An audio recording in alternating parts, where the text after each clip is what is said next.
الحمد لله رب العالمين والصلاة والسلام على أشرف الأنبياء والمرسلين نبينا وسيدنا وحبيبنا محمد وعلى آله وصحبه أجمعين. السلام عليكم ورحمة الله وبركاته. Okay, so right off the bat, this is my first ever talk that I've given in Aberdeen. I've been to Scotland before, but I've never been here. So every time I go somewhere and like the first talk I give there is always very special to me. And it's usually like a small talk, so I'm very happy to be here, very nice to be here. You have a beautiful city so far. I've only seen a little bit of it. I saw it from the plane coming in, but it's very, very nice, very beautiful. And I'm looking forward to spending the weekend here, inshallah ta'ala. So the topic for tonight is, I'm not going to repeat the title. I don't know who came up with the title. It wasn't me, right? It's somebody else. But what we're talking about here is actually self-esteem. Now, when it comes to self-esteem, there's actually two topics that I want to talk about. One is a little bit, I would say a little bit less relevant for most people, and the other one is a little bit more relevant, but they're very much related. So the first topic is our self-body image, and the second topic is self-esteem. Our self-body image is how a person views themselves physically, right? And self-esteem is more general. So self-esteem deals with physically, emotionally, and so on and so forth. We'll talk about that. So your self-body image is, as I said, the way you view yourself, or the way, or how we feel about ourselves, how we feel about our bodies.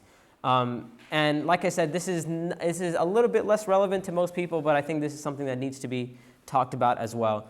When it comes to how we view ourselves physically, very simply, we can put it in two categories and say it can be positive or negative. So, and in between, most people will fall somewhere between that spectrum of positive and negative. So a person may feel good about their bodies. They may feel good about the way they look. And the other hand, a person may feel negatively about their bodies, or they may feel negatively about the way they look. Someone who views themselves positively, we would call that someone who has a healthy or a positive body image. And that's somebody who basically, they feel comfortable in their own skin. Right? So when they look in their mirror, they're not like, oh my God, like I'm so fat, I'm so ugly. Or they won't like pinpoint areas of their body and say, well, I need to improve this part and that part and that part. They may, and this is not to say that they view themselves to be perfect, they may understand that their bodies are not perfect, or there's room for improvement, but it doesn't affect them emotionally. Right? So somebody who has a negative body image, it'll affect them emotionally to the point where it takes over a certain portion or a certain part of their life. And it is someone who has a negative body image or an unhealthy body image that could lead someone down the road of ending up in an eating disorder. Everyone here has heard of eating disorders? Yeah? So we're talking about like anorexia or bulimia and those type of actual illnesses that a person would need treatment for. A healthy, as we said, as opposed to somebody who has a healthy body image, like I said, it's not that they view themselves to be perfect, it's just that their view of themselves doesn't affect them emotionally. What causes a person to have a negative or an unhealthy or an unhealthy body image? There's many different reasons. Number one, and I'd say this is probably one of the big reasons, it's the culture and society that we live in. So the culture and society we live in, very much defined by TV, movies, magazines, celebrities, and so on and so forth. So what is sold to us is this idea of perfection. So if you watch people on TV, if you like read magazines and all that kind of stuff, we see this idea of, or this ideal regarding how we're supposed to look. And when we start comparing ourselves to that ideal, this is those that, you look on a men's magazine, for example, Men's Health. I don't know if you guys get Men's Health here, but it's always a dude with a 6-pack or an 8-pack, right? So every time a brother looks at that magazine, he's like, when will I have a 6-pack, right? Or like women's magazines, for example, super airbrushed, like girls almost look like a ghost, like their skin is like flawless and all that kind of stuff. And when we begin to believe that that's real life, that it's possible to actually look like that, then that is what begins to get a person to fall into or get into the category of having a negative body image. and like I said, a lot of that is, so a big cause of it is the society we live in and the matters the things that affect us. So magazines, for example, as I mentioned, even on TV, the type of people that we watch on TV, reality shows. You know what's interesting about reality shows? Reality shows are actually the complete opposite of reality shows. Most of it is scripted, everything is touched up, everything is edited and all that, and they're sold to us as being reality shows, but there's very little about reality shows that is actually real. And the problem is that a person may look at that, they may look at a reality show and think that is real life. And then they look at their own life and they're like, well, how come my life isn't like that? And that, it starts with, it can affect our body image, but even our self-esteem and what we've accomplished in life and what we're trying to accomplish as well. Objectification of women. When it comes to women's body image or their self body image or their women's body image, we have this notion that a woman has to look a certain way in order to be desirable, in order to be pretty. And women, you see, subhanAllah, it's really insane how we live in a society where there's a very strong movement for women's rights and furthering the women's cause and making progress and all that. And it's really sad that with all of that, women get objectified far, far more than men. I mean, no one should be objectified, but women still, and we're not talking about a Muslim society here, we're talking about the society we live in. Even in a quote-unquote Western society, women get objectified, their bodies get objectified far more than men. Our idea of what is considered beautiful and all of that, even till today, there's a certain notion of what is considered beautiful and what's not considered beautiful. And subhanAllah, what's sad is that for us as Muslims, all of that has carried over into our lives as well. So we think that, okay, if we wear like hijab, for example, or a sister wears jilbab, or whatever it may be, it's interesting that same objectification still takes place even though a sister wears hijab. It's just that like people find things to judge women by. For example, in the quote-unquote religious or practicing crowd, in the crowd where, let's say, sisters would be wearing like hijab, possibly jilbab, and all that kind of stuff. Or even let's take it a step further, like sisters wear niqab, right? In a setting like that, so you can think of like a Muslim country, for example, where the culture and the norm is that most women, they cover their faces, right? So their faces are covered, they wear hijab, their heads are covered, they wear jilbab, their bodies covered. You would think that in a society like that, people don't objectify women and that women aren't compared to one another. But that is absolutely not true. It's just that people find other things about women to compare to others. For example, what happens in a case like that? So you can't see her body, you can't see her face, you can't see anything. So what people start comparing is, for example, and sisters know what I'm talking about, it's the accessories, right? So it's like, oh, what type of purse does she have? What type of bag does she have? And this is why, subhanAllah, and this is crazy, but guys, I guess, don't really know this, but women can look at another woman's bag and immediately give you a price tag, right? Be like, that probably, and this is obviously a little bit of a generalization, not all women are like this, but it's very common that so you can't see anything, what can you see? Well, you can see their accessories, you see the handbag, you can maybe see what the jewelry that they're wearing on their hands, and very importantly, you can see what? What other part is visible? The shoes, right? The shoes. So the only thing you see is the shoes, like, okay, let's compare shoes, right? And that, subhanAllah, is something that our self-worth now is dependent upon the things that, even though, like we said, it's a Muslim dress or whatever, but still our self-worth goes down to the things that we have, right? So a sister's walking like head to toe black, but for example, she takes a step and you can see that her soles are red.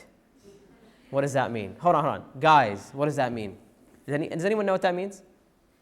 Yeah, do you know? It's what? Louboutins, exactly, right? What is the average price of a Louboutin shoe? Does anyone know?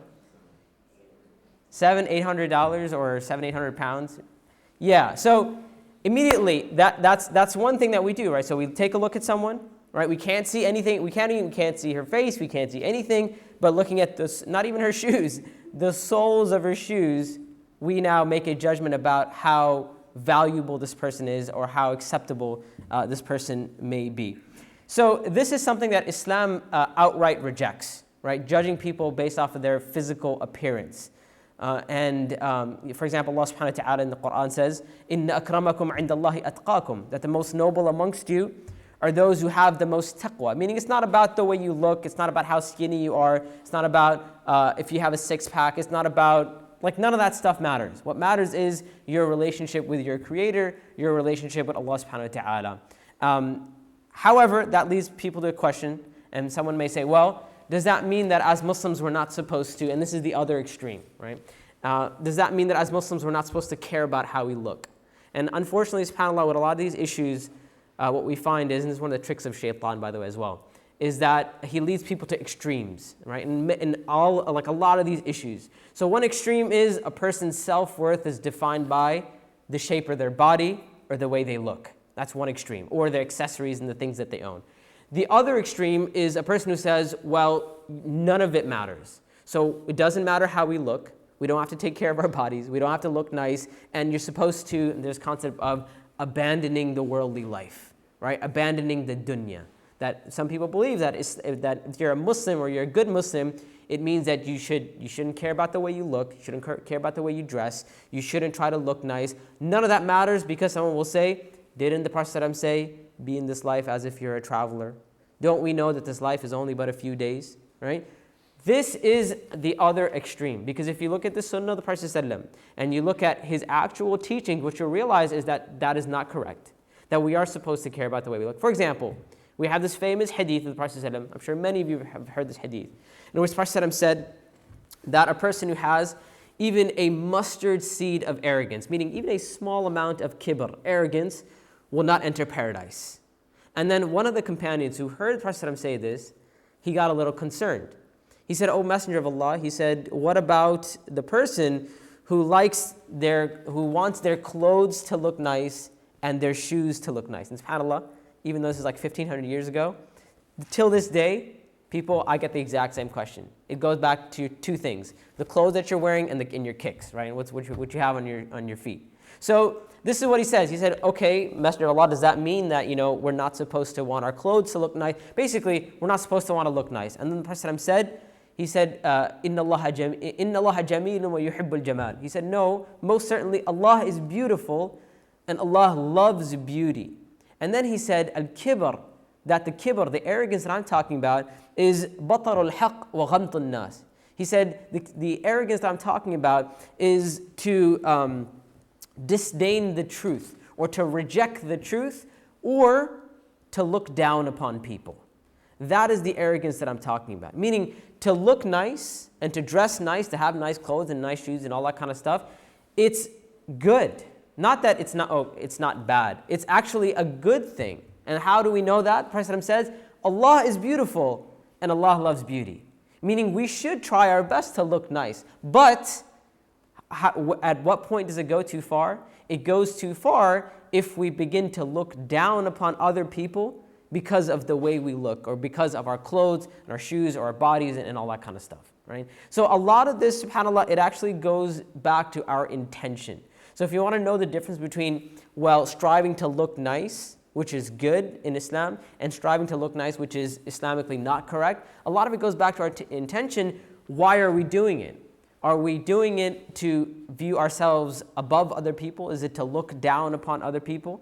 Is it to, if it leads to arrogance, and that goes back to our intentions, then it becomes a problem, right? And that, because the line between the two is so subtle sometimes, or seemingly subtle, it is for that reason that you find people on these two extremes. And people often, and I've heard people come up to me, they often disagree with me. They're like, well, no, you're not supposed to dress nice in Islam. Right? And on the other hand, you'll have the other extreme, which is, why do we have certain guidelines in Islam when it comes to how we dress or how we look? So that is a big differentiating factor, and that is our intention between the two. So in general, that is our self-body image. Now that's kind of like a smaller topic. I just want to touch on it a little bit, because if you look at the complete picture, it's part of it. So if you look at our self-esteem, which goes beyond the physical, our self-esteem is also made up of our self-body image, right? So the way we view our bodies, the way we view ourselves, that is included in our self-esteem. So what is your self-esteem? Your self-esteem, basically, we can say, is your state of mind, right? Your state of mind. And it's two things. It's number one, it's how you think and feel about yourself, right? So how you think and feel about yourself. And this can be negative or positive. You feel good about yourself or you don't. And secondly, it's how you feel about yourself or how you see yourself compared to others, compared to the people around you. So, for example, and this can be negative or positive as well. For example, a person says, let's say they're in university and they look at their grades and they're getting fairly good grades and they're like, okay, I'm doing well. So in that sense, they have their self-esteem regarding their studies or their education is at a decent level. But when they compare it to others, right? So for example, they go home and their parents, they talk to their parents and they're like, Mom and Dad, look, I'm getting good grades or whatever. And they're like, no, beta, you're not getting good grades because look at your friends or look at your siblings or look at your cousins. They're getting straight A's and whatever it may be. And that may bring down a person's self-esteem. So number one, it's how we feel about ourselves, like that's in isolation, just ourselves. Number two, it's how we feel about ourselves compared to other people, right? Both of that can make up our self-esteem. What does it mean to have low self-esteem? Low self-esteem, what it can lead to really is feelings of unworthiness, feelings of unhappiness, or feelings of, this is basically when a person may lack confidence in themselves. They may lack hope, right? So a big part of this is really a lack of hope, and we can say, or more specifically, a lack of hope in a own person's abilities. So a person doubts their own abilities. For example, as we said, someone goes to university, they want to study to become a doctor, and a person with low self-esteem in that area may say, I'm just not smart enough. I'm just not good enough, right? So they lose hope in their own abilities to accomplish that task. A lot of times, even Islamically, this happens as well. A person may look at themselves and they'll say, I'm just not good enough to be a quote-unquote good Muslim. I'm just not strong enough to be a good Muslim. I'm just not there. So regarding their Islam now, they have a certain amount, their self-esteem may be lacking. What some manifestations of low self-esteem is, as we said, doubting your self-worth, lacking belief in yourself and your abilities, having a pessimistic and negative outlook on life, right? So someone who has a low self-esteem, usually this person will interpret matters in a very negative or in a very pessimistic way. Frequently being worried and anxious, strong feelings of helplessness and depression. So this is a person who has, because of their low self-esteem, they look at the world, they look at the things happening around them, they look at their own life, they look at their relationships, they look at their friends, they look at their relationship with their parents, whatever it may be, and this is a person who is extremely pessimistic about everything that is happening around them. Also, another manifestation of having low self-esteem, and this is what we're talking about right now, are the problems with having low self-esteem, low self-worth. Another problem is that this person may be overly serious. Like, this is the person who is serious all the time. Not only do they not have fun and relax and laugh and enjoy themselves, they're kind of like they're unable to do so, right? Like they lack the ability to actually relax and have fun and so on and so forth, right? And this idea, and unfortunately, a lot of Muslims fall into this as well. A lot of religious Muslims fall into this category as well, where there's this idea that you just can't have fun, right? You have to be serious all the time. Which if you study the Sunnah of the Prophet, you study the Sunnah of the companions. I actually taught a whole seminar on this issue. It's called the Fiqh of Chillin', and that is that everything has a time and a place, and there has to be time in our life to have fun and to relax and to enjoy ourselves and so on and so forth. And that's part of the completion of us being human. The need for constant approval and reassurance. So someone who lacks self-esteem, someone who has low self-esteem, this is a person who constantly needs to be reassured. They need to constantly hear about themselves, oh, you're so great, you're good, and this and that. Example of this, in a relationship, right? Because honestly, low self-esteem can affect us in so many ways, in ways that we may not even realize. Sometimes, I used to do couples counseling, and I still do a little bit, but I used to do it a lot more, especially younger couples. And a lot of marital issues, they seem like something on the surface, but when you go deeper, it could be something else, right? So one of the things is, in a relationship, if one or both of the spouses has low self-esteem, it leads to like tons of other problems. So one of the problems is this, that a person, let's say the husband has low self-esteem, right? This husband may now constantly need reassurance from his wife, right? Let's say the husband is going through a slump, he lost his job, right? And his wife is working, right? Which culturally, Islamically frowned upon, right? That your wife works and you're not working. Right, especially in like the Desi culture and stuff like that, it's really, or the pack culture, whatever you guys call it here. It's like it's really frowned upon, right? So now the person, because they don't have high self-esteem, right? They have low self-esteem. They may need to be reassured constantly by their wife. Like they need for their wife to tell them, you're actually the backbone of this family. You're the man of the house, and this and that and whatever. Because of their low self-esteem, they can't hold themselves up. Right? A person with high self-esteem would say, listen, I'm trying my best to get a job. Right? I'm doing all that I can do. Allah subhanahu wa ta'ala says, فَاتَّقُوا اللَّهَ مَا اسْتَطَعْتُمْ. Like, be conscious of Allah, fear Allah to the best of your ability. I'm trying everything that I can do. That's it. Right? It's not that I'm a bad person or that I'm less of a man, that I'm not providing for my wife. It's just that I can't at the moment. I'm trying. Right? So this person would not constantly need to be reassured. Right? Their ego is not like, their ego doesn't need to be stroked all the time. Right? But someone with low self-esteem, they need to be reassured constantly. Likewise, someone may be in a leadership position. Right? And there's many, many manifestations of this issue. Someone may be in a leadership position. Let's say the president of a masjid. Right? The president of a masjid who has low self-esteem. This person may constantly need to be praised by others. Right? They may, because of they don't believe in themselves, because they truly, maybe on a subconscious level, they feel like they're lacking as a leader, they constantly need approval from others, right? So, and another issue that we're going to talk about is that it's very, very hard for this person to take any type of criticism. Like, so you criticize this person or you advise this person, immediately they take it as a threat, right? They get immediately offended, they get really upset. Why? Because of their low self-esteem, right? They need to be reassured all the time that they're good, they're the best at their job, they're doing a great job, and all that kind of stuff. And if they don't, it causes problems and it causes issues in their relationships. So as I said, and this is a big thing, the constant need for reassurance and approval. There's a deep fear or a deep-rooted fear of rejection, right? So once again, going back to the husband and wife, the husband, because of his low self-esteem, he may constantly fear being rejected by his spouse, being rejected by his wife. And sometimes even like small issues are taken as rejection. So the wife may say something like, I'll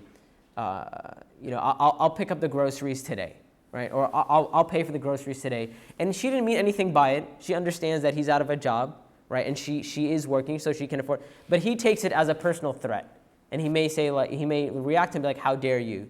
Right? Like, how dare you, try to tell me that you can provide for. And she didn't mean any of that, right? She didn't say any of that. All she said is, "Listen, I know we're suffering as a family, and I'm working, so I got the groceries this month. I know you usually pay for the groceries, but this month." But he takes it as an attack on his self-worth, right? Also. Avoiding communication and dialogue, especially communication and dialogue about themselves. So when somebody talks, like if we're talking about this person, or like we said, if any type of criticism is made about this person, they immediately take it as a threat. Evading and outright denying one's own problems, right? So this is a person, because of their low self-esteem, it's very difficult for them to take an honest look at themselves, right? Because, as we said, they fear that rejection, they fear that disapproval. They just never want to talk about themselves. And this is harmful. For example, once again, a lot of times a good example is the example of relationships. In a relationship, if there's a problem between a husband and wife, you have to talk about it. And if you don't talk about it, it's going to make it worse. It leads to resentment, for example.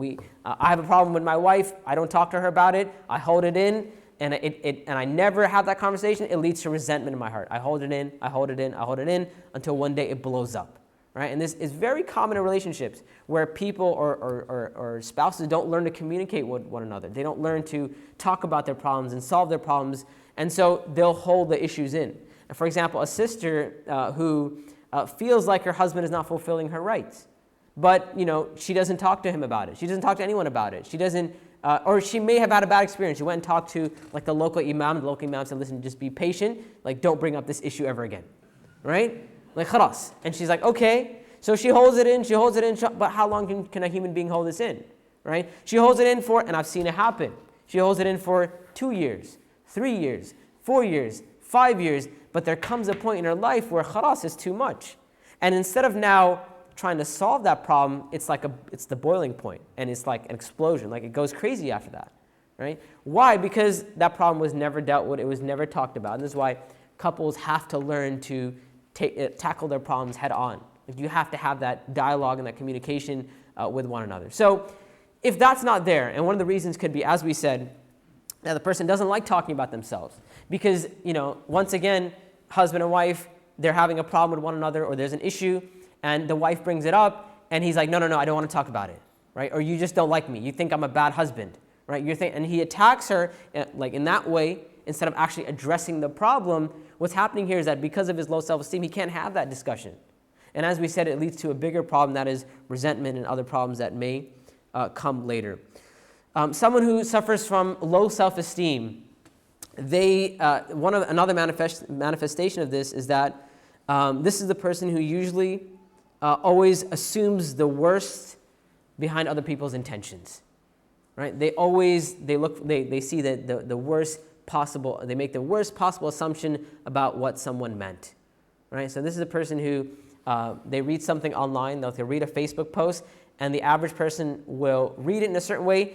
They'll read it with the most negative assumption ever, right? Once again, their spouse says something to them, they'll find the worst possible assumption about what their intentions were. This is a person who may be overly sensitive. Look, Islamically, it's very important. Being sensitive or being careful about other people's feelings is a good thing. We're supposed to be aware. We're supposed to take into account people's feelings and all that. Whether you're a guy or a girl, doesn't matter. But there is something as being overly sensitive, right? Overly sensitive meaning, once again, you say anything and the person immediately gets offended, right? You want to have a discussion with them, you want to talk about the problems, and they're offended, right? Why? Because as we said, once again, they view it as an attack on themselves, and they assuming the worst is, okay, this person is trying to attack me. They're trying to cut me down. They're trying to put me down. They're trying to insult me, and so on and so forth, right? And I've seen it happen, for example, with parents and kids as well, where a child or someone is having an issue with their parents. Classic case. There's a guy, he's 22 years old, and his parents are like, listen, you have to marry this girl in like the village in Pakistan, right? And he's like, I was born and raised in Scotland or whatever, like, I'm not that familiar with that culture or whatever, like, I don't want to do it. And the parents are like forcing them or whatever. And this person may sit down with their parents and say, listen, can we just talk about this? Like, maybe you can understand my situation. And the parent may outright reject any type of dialogue, right? Because they may view it as, oh, you think we don't have the best in mind for you. You think you know better meaning they take it as an attack, right? They think that their child is, or they may take it as a sign of disrespect. When the child, like their son, doesn't need any disrespect. And you often hear parents say that, right? When a person says, like, listen, I don't think I want to marry the person that you want me to marry, they'll be like, look how disrespectful my son is, right? Or look how disrespectful my daughter is. Right? It's not an issue of respect or not having, that's not the issue here. It's a much bigger issue, meaning this conversation needs to be had. There are other problems the person is trying to protect themselves from. So what happens is this person ends up assuming the worst. And, a lot of times these things go unchecked, right? A person is, and I would even, and this is a little bit of an assumption here, but I think, I would imagine, I'm not going to make you raise your hand, but I would imagine that most people in this room have probably never really thought about their own self-esteem. Right? What do you guys think? Like, how many people actually sit down and ask themselves, well, how am I with how I view myself? Are my problems coming from my self-esteem or my lack of self-esteem? I think a lot of people just don't want to have that discussion, right? Especially like the older we get, the more we get set in our ways or whatever. It's like this is a discussion that we just don't want to have. Like we don't want to be real with ourselves. Okay, so more manifestations, as we said, assuming the worst, always assuming the worst, being overly sensitive, being chronically dissatisfied with either yourself or with others, right? So this is a person who has an excessive need to criticize other people, right? And this is why you'll find the biggest critics, the people who spend like their whole lives just criticizing other people, one of the problems is that they're very likely pretty insecure about themselves. And one of the ways they deal with their own insecurities, one of the ways they deal with their own low self-esteem is by putting other people down, right? So, for example, I'll just give my example. Let's say I'm suffering from low self-esteem, and I view myself down here. And I look at other people, and I'm like, oh, these people have done so much, they've accomplished so much, or whatever, even though I may not admit that, but like on a subconscious level, I know that these people have accomplished so much. And a way for me to kind of bring them down to my level, right? A way for me to feel better about myself is to criticize these other people, right? Is to bring them down. And this is the person you may find. So I may lead a life where I just like constantly, like anyone does anything, I'm constantly criticizing others. And the reason is not that I necessarily see that what they're doing is bad or wrong. It's just that I have low self-esteem. And because of my low self-esteem, I need to kind of like drag everyone else down to my level. And this happens in all different fields, happens in all different settings. Even, subhanAllah, like we said, one of the best examples of this is in marital situations. You may find one spouse that is overly critical of their spouse. And one of the reasons is that they have low self-esteem. And they constantly criticize the person to bring that person down to their own level. And that's why they live a lifestyle where they're constantly criticizing other people and bringing them down. And obviously that goes in the territory, obviously, of being jealous and envious as well. Right, that's a problem of the nafs, it's a problem of the heart, the sickness of the heart, where a lot of times, we don't deal with our jealousy and envy the way we're supposed to deal with it. Right? Well, the way we deal with it is criticizing other people and putting other people down or finding some faults in other people. And I've seen it happen, man. I've seen it happen in so many different situations. Even a good example of this is in organizations. Right? A person may have accomplished something, and a person is jealous of them. And because of their jealousy, what do? They criticize that other person. They're continually finding faults with them to bring that person down or kind of bring them down to their own level. Being resentful, bitter, and unable to forgive others. Now, being unable to forgive someone is also a sign of low self-esteem. Right? When you feel like someone has wronged you or someone has been hurtful towards you or whatever it may be, the inability to forgive that person could be one of the reasons of that could be our own low self-esteem. Why? The way this works is like this. As long as, let's say, me and whoever, person X, we had a disagreement and that person yelled at me, right? And now this person, let's call him, I don't know, Ahmed. Hopefully there's no Ahmeds in the room. But me and Ahmed, we had an argument. He yelled at me and I'm like, and I didn't say anything to him, but I'm upset. I'm like, he was rude to me. It wasn't nice the way he spoke to me, all that kind of stuff. Now, Ahmed comes back to me 2 days later and he says, listen, I'm sorry. I wasn't thinking. I got angry, blah, blah, blah, X, Y, Z, all these excuses. Now, if I'm suffering from low self-esteem, I have an interest in not forgiving him. Why? Because my low self-esteem makes me view myself, once again, as being down here. And as long as I haven't forgiven this person, they're down on my level. And subconsciously, I'm thinking, once I forgive this person, it's kind of like their sins are washed away. And once again, their level is raised. Right? So as long as I haven't forgiven the person, they're down on my level. Right? And this is why, subhanAllah, some people, they just suffer from this issue where they have an utter inability to forgive someone. Right? A person may apologize, this and that, whatever, but in their heart, they just can't let it go.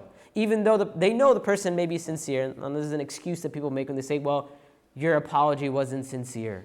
And by the way, as Muslims, that's not for us to judge. It's not cool to tell somebody, you know what, I know you're apologizing, but you're not sincere. Because sincerity is a matter of the heart, right? And can we look into people's hearts? Do we have access to people's hearts? Yes or no? No, we don't. We cannot look into, Allah subhanahu wa ta'ala has access to their heart, and they have access to their heart. We don't have access to their heart. So to tell someone you're not sincere in your apology, that's something that you don't have the ability to judge.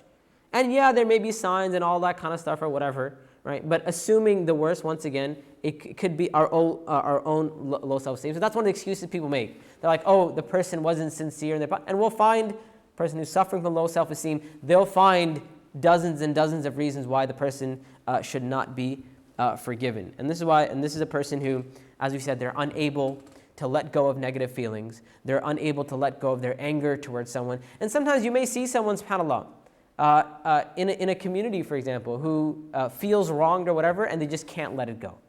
And you may be thinking, subhanAllah, a lot of counselors will often say this, is like, this person won't let go of their anger. I've talked to them, and you can bring the person that is wronged them, and the person can apologize. They can do everything, and the person's just not letting it go. And someone who's kind of like the intermediary or whatever, someone who's trying to solve that situation, they may go insane trying to figure out what's happening here.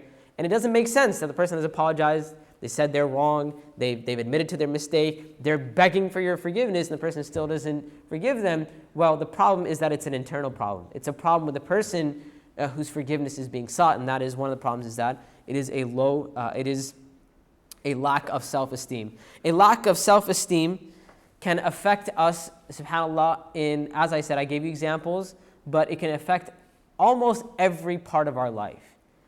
Especially our relationships with our spouses, right, our husband and wife, our relationship with our kids, our relationship with our parents, our relationship with our communities, our relationship with our leaders, our relationship with our extended families, and so on and so forth. A person who has low self-esteem, and especially a person who has low self-esteem and they never thought about this issue, and they haven't tried to solve that problem, they've never dealt with it, this can affect every part of their life, even the most important relationship, and that is a person's relationship with Allah subhanahu wa ta'ala.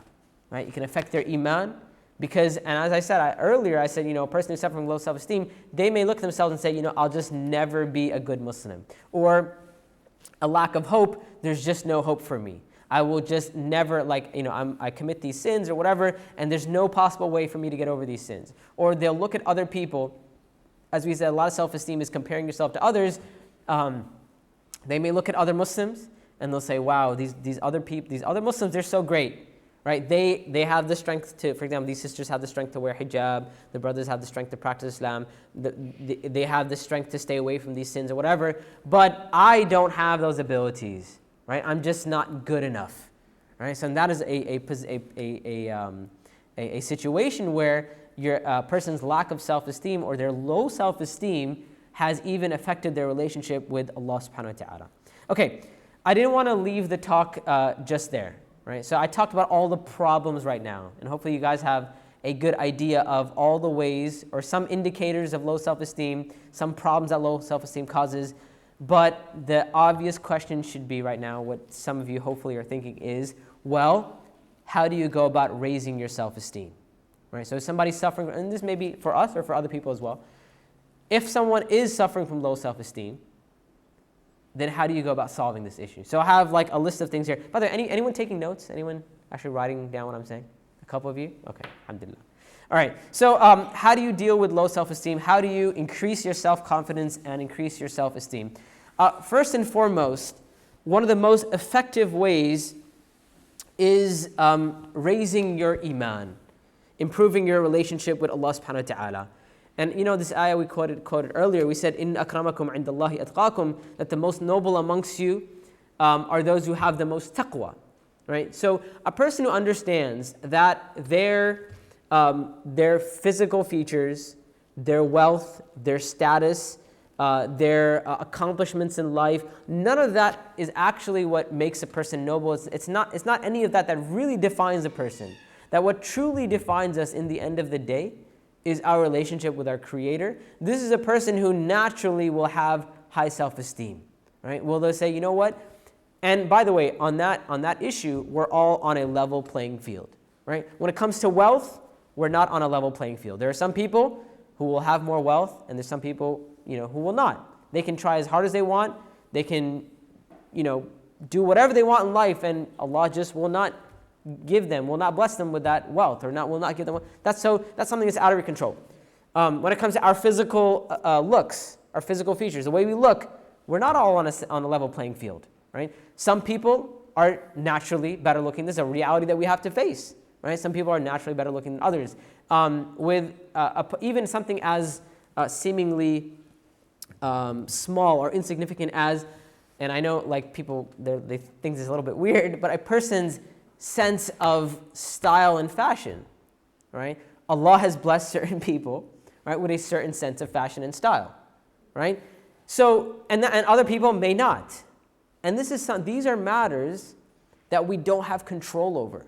So if our self-worth depends on those matters, we're constantly going to feel like we're not worthy enough, we're not good enough. Right? Even our physical, even our bodies, right? Yeah, you can work out and you can diet and you can eat healthy and all that stuff is great, right? Eating healthy and working out, that's great. Alhamdulillah, we should take care, and Islamically, we should take care of our bodies, we should eat healthy, yada, yada, yada, all that kind of stuff. But in the end of the day, there are certain people, for them it's easier to be in shape than others. Right? That's just the way it is. It may be genetics, it may run in our family, there may be certain medical, whatever it may be, in the end of the day, there's just certain people, it's easier for them to stay in shape. That's just the reality of the matter. For example, a brother or sister who has a fast metabolism, right? We all know a person like this. They can eat whatever they want, right? They'll have pizza and ice cream and chips, or as you guys call them. What do you guys call chips? No. Crisps. You guys call them crisps. Completely different in America. Anyway, they can eat crisps or chips, right? And they're skinny their whole lives. And we'll look at this person and be like, man, what is up with this guy? Like, what's going on? Like, for example, you eat unhealthy for a week and this person will put on weight. This is just the way Allah subhanahu wa ta'ala created this person. Yeah, we're supposed to take care of ourselves, but in the end of the day, a lot of these matters may be out of our control. So if our self-worth lies in that, we're constantly going to feel like we're not worthy enough. We're not good enough. We're constantly going to have low self-esteem. You know what we do have control over? You know what all of us are on a level playing field? Our taqwa, our relationship with Allah subhanahu wa ta'ala. That is something that all of us have the ability to work on, right? Whether you're old or you're young, whether you have a six-pack or whether you have a gut, whether you're super stylish, whether you're not, like whatever it may, whether you're rich or you're poor, it doesn't matter. We're all on that level playing field. And if a person understands that, they will know how to raise their iman, they'll know how to raise their self-esteem. So that is one of the most important ways. But let's talk about some of the other ways as well. Number one, it's important to define true success in your life for yourself. Once again, this is similar to what I mentioned before. A lot of times we let other people define success for us. Success can mean different things for different people, right? So, for example, like I said, if we define success as having a good relationship with Allah, right, then we can attain that success, and our self-esteem will go up. But if you define success as having money, or having cars, or looking good, or this or that, then that is something, as we said, that we don't have control over. Defining your goals in your life, right? So have goals that are specific to yourself, goals that you know you may be able to achieve. When we achieve goals, like if you set a goal for yourself and you actually achieve that goal, what a person will notice is that immediately raises our self-esteem, right? For example, I don't know how many people here have memorized the Quran or how many people memorize the Quran, but when it comes to memorizing the Quran, we're all at different we're all at different abilities and different levels. A person may, and I've seen this happen, they go to a Quran school, they start memorizing the Quran, and they try to memorize a couple ayat, and it takes them the whole day to memorize like 2 or 3 ayat. And then they look at their friends and they see like this person, they sat for like a couple hours and they memorized the whole page of the Quran, right? So they have set a goal for themselves, but that goal is beyond their ability. And that causes them to have low self-esteem. So when we set our own goals, right, because we're all different in our ability to memorize, right? So we set our own goals and say, listen, for me, I want to memorize 2 ayat every day. Or I want to memorize a quarter page every day. And now you can, check that box off and say, today I memorized the quarter page that I set out to memorize. That immediately gives a boost to a person's self-esteem. Start becoming conscious. Number 3, start becoming conscious of your own strengths. Allah subhanahu wa ta'ala says, فَأَمَّا بِنِعْمَةِ رَبِّكَ فَحَدِّثْ. As for the favors or the blessings of your Lord, then speak about them. One of the things we learn from this ayah is that we're all given different abilities and different blessings. We're not all the same, right? This is why, and I've seen this happen, subhanAllah, an example of this is, we sometimes focus on matters that are not our own personal strength. So in a family, let's say they're a Pakistani family, they have 3 sons, and let's say they have 3 sons and 2 daughters, right? All of the sons, all of the daughters, they go to college, they go to university, and they study medicine, and they become doctors, and they're great. The youngest son, right, he's the youngest out of all of them, the expectation from him is that he should go and study medicine as well, right? But the youngest one, he now looks up at his siblings, all 4 of his siblings, 2 of his sisters, and 2 of his brothers. They have all studied medicine, gotten good grades, and they've become doctors. But the youngest sibling, he has troubles. He's not able to get good grades. He's not able to, he doesn't grasp the concepts as quickly as the others. And what can happen is because of those expectations from him, he's expected to get those grades, he's expected to be a doctor, he's expected to do all that kind of stuff, what happens is a person may begin to think about themselves, I'm just not good enough, right? I'm just not as good as my brothers and sisters, right? They are better than me, they have the ability to do this and that, whatever. And the reality is that it's not that he's not as good as his brothers and sisters, it may just be that he's good at something else. Right? Maybe he didn't get the doctor gene, right? The gene that makes you good at studying biology and chemistry and all that kind of stuff, right? Allah has given us all different abilities. So, for example, the parents who force all of their kids to become doctors, they could be harming their kids' self-esteem, right? A person tries and tries and tries and tries and tries, and they don't get those grades. They don't do that well, and they're told, hey, your brothers and sisters were able to study medicine, and they were successful. How come you can't do it? Well, it may be that this person is simply better at a different field, right? And I know a lot of PAC parents that want to hear this, maybe they're more artistic, right? Maybe, I'm serious. We have these expectations from our kids where everyone has to become a doctor or an engineer or whatever, right? Well, maybe that's not their field. And maybe if we hammer them, right, we force them to become a doctor, we're actually harming their self-esteem. Maybe this person, Allah has created this person to be, they're more creative, and it's a different field that they would have been good at, and we actually may keep someone away from that field, right? And they could have excelled, and they could have been far more successful than their brothers and their sisters, but in a different field, right? So it's very important for all of us to have that discussion and conversation with ourselves, right, first and foremost, and ask ourselves and really find out what our strengths are, right? What are we good at? What are some things that are specific about me that I can use for my advantage, right? And once we understand our strengths and weaknesses, we can use that, right? There are kids, for example, who grow up a little chubby. They're a little overweight, right? And their parents may make them feel bad. You need to run more, you need to work out more, you need to go play more sports or whatever. I know kids, I grew up with kids who were really active. They swam, they played sports, they did all this stuff, but they were just chubby growing up, right? And people would make fun of them and they'd make them feel bad, and they kind of believe that there's something wrong with them because they're chubby and all their other friends are not, right? They're a little bit overweight. But that is what Allah subhanahu wa ta'ala has made this person in that way. And their lifestyle is not an inactive lifestyle. We kind of assume, by the way, we assume about people just because they're overweight that they must be lazy, or that they must not work out, they must not be active. And that's not true. Yeah, some people are overweight because they don't eat healthy and they don't work out and they don't take it. Yes, that's true. But there are people who do all that stuff and they're still not, in the best shape ever, because that is just how Allah subhanahu wa ta'ala created them. Anyway, point being, it's very important to be conscious of our own strengths and our weaknesses as well, because we don't want to focus on our weaknesses.